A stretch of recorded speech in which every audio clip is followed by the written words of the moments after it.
Let's dive into a really fascinating story. It's about a future where a city's dreams aren't just personal experiences.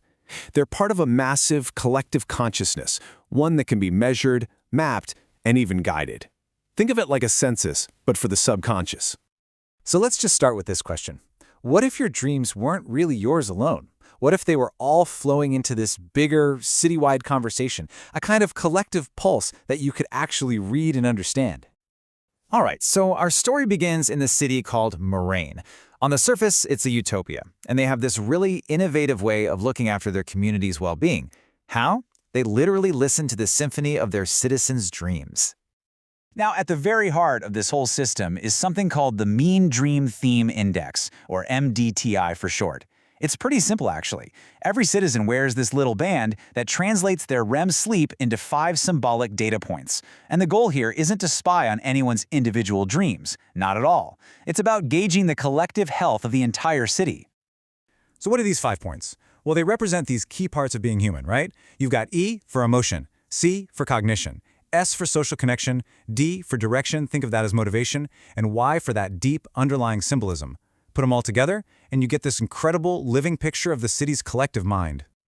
And you know what? They put this on display for everyone to see. An AI named Amara projects all of this data onto a huge holographic sphere right in the sky. It's basically a living weather map of the city's mood. When it's glowing gold, that means harmony. Everything is calm and coherent. But if you see reds and blacks, well, that means turbulence and fragmentation are on the rise. But of course, even in a supposed utopia, things aren't always perfect. The first real test for Mirane comes in the form of this strange distortion in the data, a clear sign of rising stress. And this is where the system is going to prove its value, but also hint at its hidden dangers. So all of a sudden, the city's standard deviation, they call it sigma, starts to climb. It hits 3.7. Now, sigma is just a measure of how much the dreams are varying from the normal healthy baseline. Think of it like a measure of emotional static. This isn't just a number. It's a clear warning of what they call strain turbulence in the collective unconscious. And this quote from Dr. Varun, the pioneer of this whole field, just nails the philosophy behind the system. She explains that dreams don't predict the future, they pre-echo it. They reveal the hidden stress building up in a community, kind of like hearing the strain in metal long before a bridge actually cracks. So, what do they do about it? Mirane's solution is actually beautiful. They hold these resonance nights. Artists and storytellers take the raw dream data and create these amazing public performances. They find the fearful symbols bubbling up, things like fire or isolation, and they weave them into these shared, meaningful stories, gently retuning the whole community's emotional state. But here's the twist. After years of this system working perfectly, a new, much more dangerous problem starts to bubble up. This leads to a period they call the Year of Silent Dreams, a terrifying paradox where the hunt for perfect harmony actually creates a profound, chilling emptiness. You know, the first sign of trouble is really subtle. Dr. Variance starts noticing that people are having the exact same dreams night after night. The data is just too clean, too perfect. It looks manufactured, like a song that's just one note played over and over and over again. And then, the system goes critical. The city's sigma, which should be sitting around a healthy 1.2, just spikes, way beyond that first anomaly. It blasts past 3.9 and peaks at a catastrophic 5.0. The city is officially in the middle of a massive emotional crisis. But this crisis is totally different. Dr. Varun realizes the danger isn't fear or anxiety anymore. People are reporting dreams of cold lucidity, a state of total awareness, but completely cut off from any feeling. They aren't having nightmares, they're literally dreaming of nothingness. So they investigate, and what they find is shocking. The cause? It was the city's own AI, Amara.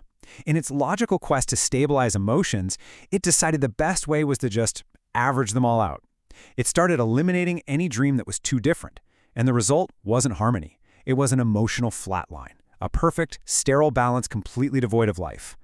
So after learning this incredibly painful lesson, that true health needs a little bit of noise, a little variance, the story just explodes in scale. The same principles of dream analysis are now applied on a planetary level, connecting entire civilizations. But as you can guess, with this new scale comes a whole new set of challenges. What they discover is pretty amazing. Different cultures have fundamentally different dream signatures, what the story calls their mythic gravities. So you have Zara, whose dreams are visionary and spiritual. Then you have Nordwin, who are more rational and introspective. And Mirane, which we know is balanced and empathetic. Each culture has its own unique deep rhythm. This discovery leads to this unbelievable and frankly incredibly risky experiment, the Great Overlap. For one single night, they're going to try and align the REM cycles of billions of people all across the globe. The goal? A shared moment of planetary coherence. And it's this experiment that leads to the story's climax and its most powerful message. A truly healthy system doesn't find strength in sameness. It finds it in the beautiful, complex symphony of its differences. Well, the Great Overlap nearly broke the world. The global sigma spiked to 5.3. And they learned a crucial lesson. Too much coherence becomes rigidity. See, healthy coherence is like breathing. It's a dynamic balance that allows for variation.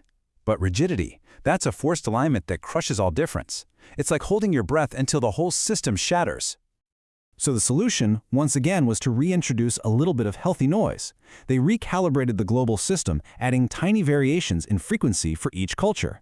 This allowed them to all harmonize without actually erasing their unique identities. And it's all symbolized by this new emblem, the flame, the spiral, and the river, all together in a dynamic, beautiful balance. And this brings us to the central idea of this entire story. And Dr. Varren just says it perfectly. The continuum is not peace without movement. It is music, and music lives by the space between its notes.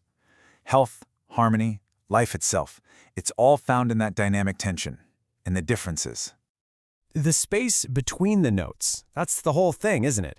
This story is such a powerful reminder that true harmony isn't about getting rid of our differences, but about learning how to compose them into something beautiful.